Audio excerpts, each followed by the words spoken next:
తండ్రి అయిన దేవుని నుండియు ప్రభువైన యేసుక్రీస్తు నుండియు కృపా సమాధానములు మీకు కలుగునుగాక.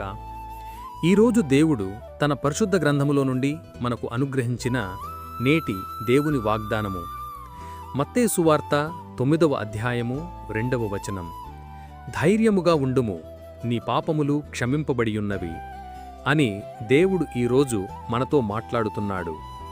నా ప్రియ క్రైస్తవ సహోదరి సహోదరులారా, నిస్సహాయ స్థితిలో, నడవలేని స్థితిలో క్రీస్తునొద్దకు తీసుకురాబడిన పక్షవాయువు గల వ్యక్తిని ధైర్యపరుస్తూ యేసుక్రీస్తు ఈ మాట పలకడం జరిగింది. అయితే పాపములు క్షమించబడాలంటే యేసునొద్దకు రావాలి, యేసునందు నమ్మికయుంచాలి, యేసును విస్తారముగా ప్రేమించాలి, చెడుతనము మానుకోవాలి, మారు మనసునందాలి, ఇతరులను క్షమించాలి. ఇలా అనేక విషయాల్లో మనం దేవుని పట్ల ప్రత్యేక లక్షణాలు కలిగి ఉండాలి. నా ప్రియ క్రైస్తవ సహోదరి సహోదరులారా, నీవు స్వస్థత, సమృద్ధి, సంతోషం, ఆశీర్వాదం, నిత్యజీవం పొందుకోవాలంటే ముందు నీ పాపములు క్షమించబడాలి. గనుక నీవు ఎంత పెద్ద ఘోర పాపివైనా నేడే యేసునొద్దకు రమ్ము. ఆయన నీ పాపములు క్షమించుటకు అధికారము కలిగినవాడు. గనుక తప్పక నిన్ను క్షమించును, రక్షించును, నీ జీవితమును పరిశుద్ధపరచి గొప్ప కార్యములు నీ ఎడల జరిగించును.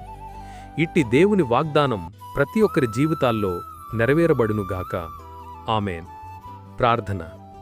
మహాపరిశుద్ధుడు అయిన మా దేవా, దయగల మా తండ్రి, నేడు మీరు మాకు అనుగ్రహించిన ఇట్టి వాగ్దానాన్ని బట్టి ముందుగా మీకు వేలాదిగా స్తోత్రములు చెల్లిస్తున్నాను. గడిచిన ఉదయకాలం మొదలుకొని నేటి ఈ ఉదయకాలం వరకు నీ కృపలో మమ్ముని ఇంతవరకు కాచి కాపాడినందుకై, మమ్ములను ఇంతవరకు సజీవుల లెక్కలో ఉంచినందుకై వేలాది స్తోత్రములు చెల్లిస్తున్నాను. ఈరోజు మేము చేయబోతున్న పనులన్నిటిలోనూ, మా రాకపోకల్లోనూ మీరు మాకు తోడుగా ఉండండి. ప్రతి విధమైన దుష్టుని బంధకాల నుండి మమ్ములను విడిపించండి. ప్రతి విధమైన వ్యాధి, బాధ, బలహీనతల నుండి విడిపించి సంపూర్ణ స్వస్థత అనుగ్రహించమని ప్రార్థిస్తున్నాను.